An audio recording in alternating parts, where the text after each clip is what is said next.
gotta leave like this. Live it. Welcome to the only honest Week 18 NFL Power Rankings.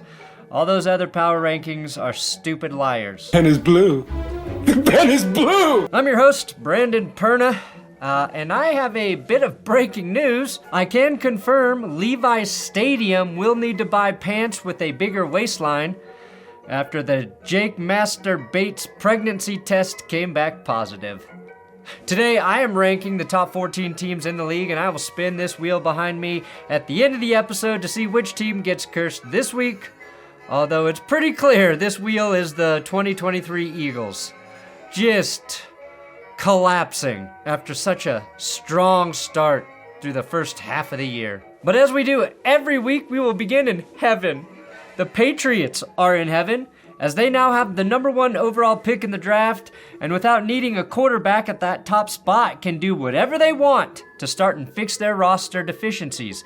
They can take the best tackle available, right? Pick a great one at number 1. Or they can trade back with the QB desperate Giants or Raiders and add some much needed draft capital moving forward. Whatever you do, New England, don't draft a receiver because you suck at it. Go pay T. Higgins in free agency or regret the next 10 years of your existence. In purgatory, it's the Dolphins. They are ahead of the Bengals in the standings, don't forget that. They're a bubble team, and absolutely nobody is talking about them or wants to see them in the playoffs. They have to lose to open the door for the Bengals. They play the Jets, so I don't think the Bengals even have a chance to get into the postseason. The sooner you accept that it's either Miami or Denver, the better you will be. Also, Calais Campbell's 38 and still one of the best defensive linemen in the league. In hell, the 49ers defense. After giving up 439 yards of total offense, 40 points, forcing 0 punts, and forcing 0 turnovers, which happened after this clip of Fred Warner was dropped on social medias from before the game. Dan Campbell says, we're bringing everybody to the West Coast. Right. We're bringing everybody to the West Coast. For what? Get y'all ass to me tonight. So the 49ers defense and I have something in common. We are not capable of beating anyone's asses. But we do talk a good game. They gotta leave like this. Live it. Today's episode is sponsored by Underdog. Boop. We are 629 signups away from 5,000. You guys have until Sunday night to force me to look like this again for the playoffs. Also, if by some miracle we hit 10,000 signups by the end of the Super Bowl and the Chiefs three-peat, I will attend their victory parade and make you the most masochistic video I've ever had to produce. A day in the life of me in hell at the Chiefs victory parade. Just use my code THATSGOOD when you sign up or the link below. Underdog's a fantasy app for daily fantasy with pick'em games available in 33 states. Plus, they have been my biggest supporter this season, sponsoring every single power ranking show, donating $10,000 to the charity I fundraise for, Solving Kids Cancer, which was a huge reason I opted to work with them for the 3rd season in a row. They fuck with me, so if you fuck with fantasy sports, fuck with them. Coming in 14, the Broncos. Unless the Falcons sneak in, the Broncos are the pinnacle of a 7th seed team. Good enough to handle bad teams with ease, not complete enough to beat very good teams, but entertaining enough to make those games interesting. I'm very happy Denver will be in their one true uniform when they beat the Chiefs B squad to get into the playoffs Sunday. The man I want to glaze today is Marvin Mims. Mims has had 200-plus yard games in December. He's really developed into the most explosive player on the Broncos offense with gains of 93 yards, 53 yards, and 51 yards in 3 of his last 4 games. His catch in double coverage for the game-tying touchdown against the Bengals is one of the best grabs by a Bronco this season. Number 13, the Rams. And one of the more lazy moves in NFL history, the Rams will likely rest their starters after beginning the season 1-4. We took September off and now we're taking early January off. You lazy fucks. It's nice that the Rams are winning late in the season, but at some point you would like to have seen them score more heading into the postseason. In their last 3 victories, they've scored 12, 19, and 13 points, which was of course good enough to get the victory, but I'm hard pressed to see them winning games 16-13 in the postseason against teams like the Commanders or the Packers, who they'll likely see in the first round. But one of the big reasons they are edging out these wins is their rookie second-round pick on defensive line, Braden Fisk. We've talked about him before, but Fisk added 2 sacks against the Cards, which is 2 more than any other rookie this season. He also confirmed Kyler Murray does indeed wax down there. But Geno Smith is all natural. He also just looks like a football player more so than any other rookie right now. Number 12, the Steelers. Aside from perhaps my own team, I'm not sure anyone is limping harder into the postseason than the Steelers. But they have an opportunity to beat the Bengals in Week 18 and not only get some momentum going forward, but also to dodge the Ravens in the first round and instead get a trip to Houston, who I should also note is fully backing their way into not just the playoffs, but a home playoff game at that. They lost 2 games when he was out, and in his first game back, they still got shell-shocked by the Chiefs. I think the George Pickens injury has really changed the trajectory for the Steelers season. Calvin Austin is a really nice piece, but I can't see Pittsburgh making any noise in the playoffs without a 100-yard game from Pickens. Russell Wilson, with a healthy Pickens at his disposal, has 8.7 yards per attempt, and without him, that drops all the way down to 6.2. It's a pretty staggering disparity for the offense. Number 11, the Giants, the G-Men. The Bills scored 40, the Chargers scored 40, the Lions scored 40, the Eagles scored 41, the Buccaneers scored 48, which means the Giants versus a team in playoff contention scored the second most points this week at 45. We all watched in bewilderment as Horsecock Locke showed those baby horses who the stud really was. The Giants were the only team to put up 40-plus points against a team that actually needed to win this week.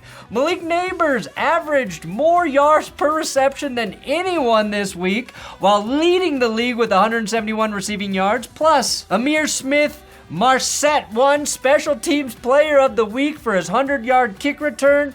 The Giants became a juggernaut at exactly the wrong time. Number 10, the Buccaneers. I know I talk about him every week, but it's because Bucky Irving has been that damn impressive. Bucky has accounted for over 1,400 yards this season with 7 touchdowns while just playing 44% of the Buccaneers' offensive snaps. That's crazy. When Chris Godwin and Mike Evans were both injured at the same time, we all thought Tampa's season was over. The reason it's not is because of Bucky and their third-round receiver, Jalen McMillan, who was the 3rd Washington receiver drafted behind Odunze and Jalen Polk. Like Bucky, McMillan has 7 TDs, which is more than his former teammates combined. Plus, he hates ducks. Ducks aren't good luck, bro. They're weird. Like, I hate ducks. Sam Darnold is getting the attention now, and rightfully so. Baker got it last year, but he's been even better in 2024. Sure, he's tossed 5 more interceptions at 15, but he also has 11 more touchdowns, 230 more passing yards, his first 100-plus quarterback rating, and his highest completion percentage ever at 71.7, and he has 1 game left. It's quite comical just how similar he and Darnold are playing right now. Number 9, the Chargers. The Chargers rebounded from that beating at home at the hands of the Buccaneers, winning their next 2 games by a combined margin of 40 points. Of course, the vast majority of that was against New England. LA is definitely getting red hot at the right time. And of course, why wouldn't they when their last 2 games come against the Patriots and the Raiders? They have the cakewalk of all cakewalks into the postseason. Their defense is back on top for fewest points allowed per game, and a big reason for that is Derwin James, who is having his best season since really his rookie year. He was a monster against the Broncos, and he leads the league in sacks for safeties, and his miss percentage on tackles is 7.4, is the 10th lowest in the league for safeties, playing at least 50% of their snaps. Also, another mid-round gem is Chargers corner Tarheeb Still. He's had a great season as a rookie and is another reason that defense has been playing so well. Pew pew! Don't forget to subscribe to this YouTube channel. We just crossed 683,000 subscribers, trying to get to 700,000 by the end of the season. Can we do it? Number 8, the Packers. The Green Bay Packers are really good. unless they're playing the top 2 teams in their division. Green Bay is 0-4 against the Lions and the Vikings and 11-0 against everyone else. I guess that's what happens when you're playing in what has become the best division of all time by win rate. Yes, even with the Bears. I think the Packers are going to need more out of Jaden Reed, who's accounted for just 189 yards in his last 7 games. The Packers tend to spread the ball around as well as anyone, but they're at their best when at least 2 of their big 3, Watson, Dobbs, or Reed, are firing on all cylinders. It's also time to unleash Jordan Love. He's shown he can be safe with the football again, but it might be a little bit too safe. I think the dosage is wrong. Add in 10% more Favre, and you should be good to go, Green Bay. Number 7, yeah, I got the Commanders all the way up here. Jaden Daniels currently has the 4th best EPA in the league for quarterbacks.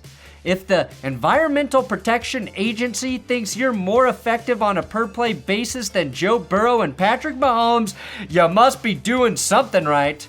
Good luck, though, convincing anyone in Washington that the EPA is worth a damn, Jaden. The fact that Jaden is doing that as a rookie is insane. By comparison, the quarterbacks with the worst EPA are guys like Will Levis, Bryce Young, digging himself out of a hole that he created in the first half of the season, Caleb Williams, Gardner Minshew, Dan Jones, etc. They are typically either very young QBs or bad QBs. Whether he is running or throwing the ball, Jaden is playing like one of the absolute best quarterbacks in the NFL, not just the best rookie. Also, I am nicknaming him Gumby. We were worried about his ability to stay healthy in the NFL. Well, no need to worry when you can bend like this with no consequence. Coming in at 6'6", it's now the Bengals. Congrats, you've replaced the Chiefs, showcasing levels of devil magic even they would be envious of. Jamar Chase is on pace to finish the season with the most receptions, yards, and touchdowns, which would make him this year's Triple Crown winner. Jamar Chase actually has more receiving yards at 1,612 than every Patriots receiver combined. Too bad this is the last game you're going to play until the start of the 2025 season, Jamar. Just remember, Pat Surtain held Jamar Chase to 27 yards. Number 5, the Eagles. What's crazy is that Saquon Barkley also has 278 receiving yards to stack on top of his 2005 rushing yards. That actually ranks him behind Barry Sanders and Chris Johnson for most scrimmage yards in terms of guys who also had 2,000-yard rushing seasons. CJ2K has the record for most scrimmage yards in a season with 2,509, which he accomplished with an additional 504 receiving yards to pair with his 2006 rushing yards. It was really cool Saquon shared the honor with his offensive line because Philly has the best line in football, in my opinion, narrowly edging out the Lions. I say that because I think Jalen Hurts isn't as helpful to his line as Jared Goff when passing. The Lions' front is clearly better when run blocking, and the Eagles are the only team top 5 in both pass pro and run blocking this season. Number 4, Chiefs or Ravens. You guys haven't played since Christmas, and I did power rankings after Christmas, so anything I say about you will be redundant. Some Chiefs players may be resting for 20 plus days since they won't play Sunday. You know what they say, idle hands are the devil's plaything, so expect them to be more annoying than ever with how they win when they return. And what else was I going to say about the Chiefs? Oh God, what was it? Oh yeah, go fuck yourself, Kansas City, you fucks. Number 3, the Vikings. The Vikings have 14 wins for the first time since 1998 when they were a 15-1 team. In winners and losers, I said Justin Jefferson, Jordan Addison, and Jalen Naylor, and TJ Hawkinson might be the best group of ball catchers in the NFL. Well, after watching Jameson Williams on Monday night, I think the Vikings have the second best group, but they have a much better defense than the Lions right now. The Vikings are allowing the 4th fewest points per game at 18.8. They're the 3rd toughest team to run against, trailing only Baltimore and Denver, giving up an infuriating 3.9 yards per rush play, and they allow the 2nd fewest rushing yards per game at 81.6. The Lions have the 3rd best mark there, but if you watched Monday Night Football, you know just how easy it is to throw against the Lions right now. Just fast forward me to Sunday Night Football so I can please watch this game. Number 2, the Lions. Jared Goff will not win MVP, but he is doing MVP-like things. He's had a completion rate at or above 75 with multiple passing touchdowns 7 times this season. The last 2 guys to do that were Matt Ryan and Tom Brady, and they both won MVPs that year. Detroit didn't lose a single road game this season. First time the Lions have ever done that, and the 49ers wanted to win on Monday night, and they wanted to win bad. They gotta leave like this. Limp it home. Safety Kirby Joseph may be the one player who keeps the Lions alive through the playoffs until some reinforcements can get healthy on defense. Brock Purdy had someone wide open every single play, and he still threw 2 picks to Kirby Joseph. The Lions offense has just been insanely productive this season. They, along with the 49ers on Monday night, were the first teams to combine for 10 plus touchdowns in a game and 0 punts since 1937. Detroit is also the first team to have multiple receivers and running backs with 1,000 or more scrimmage yards. You got Jahmyr Gibbs, David Montgomery, who hasn't played in a few weeks, by the way, Jamison Williams, and Amon-Ra St. Brown, all over 1,000 yards. And they are just one of 4 teams right now to have 3 different players with 12 touchdowns. And that was the Lions' 5th game this season with 40 points and 0 turnovers, most ever by any team. Holy fuck! I don't care about their Swiss cheese defense. They will beat your ass and score more points than you. And number 1, it's the Bills. The Bills are the only team in the NFL to beat both the Chiefs and the Lions. In fact, they are the only team in league history to beat 2 14-plus win teams in the same season. Now, I know that you guys know that the Bills and the Lions are my gumars, my side pieces, the teams I cheat on my Broncos with, the teams I fornicate with when I'm feeling neglected here at home. So yes, I carry some bias when talking about the Bills. But they're really good. When playing against the best, Josh Allen has 747 total yards, 6 touchdowns, just 1 turnover, and has taken 0 sacks. Those were his numbers from his wins against Kansas City and Detroit. Mitch Trubisky threw 1 pass on Sunday, and it was for that 69-yard touchdown to Tyrell Shavers, making Shavers the 13th Bill to catch a touchdown pass this year, which ties a record with Matt Ryan in 2016 and Tom Brady and Brad Johnson from the 2000s. For perspective, the Giants have 14 total passing touchdowns this entire season. And 4 of them came this week, which is why they're in the power rankings. Now, let's spin the stupid wheel and pretend like I still have a shtick that works. You double curse the Rams, or maybe you uncursed them. Maybe this thing still works.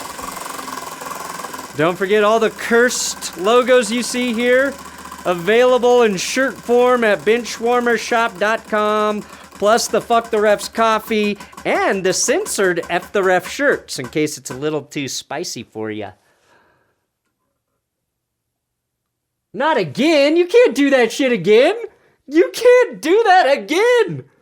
Between 12 and 2, that's the Lions and, who'd I put at 12? I don't even remember. We're spinning it again. No fucking bullshit.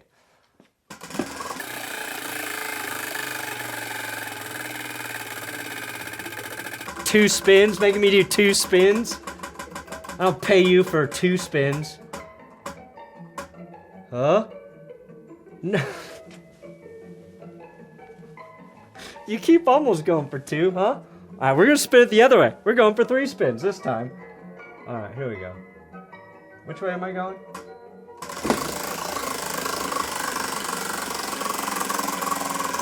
This is just getting egregious. This is getting silly. Hey, how about an underdog? Don't forget about underdog.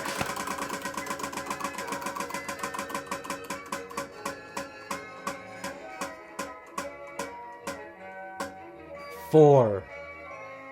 Score. That's pretty safe. Okay, Chiefs are going to lose this week. Okay, you're still cheating. You're still cheating, Wheel. Thanks for watching That's Good Sports. Please subscribe here on YouTube. Don't forget to subscribe. Also, I'm on Twitter, Instagram, at Brandon Perna, if you like those other socials. Almost at 50,000 Insta followers.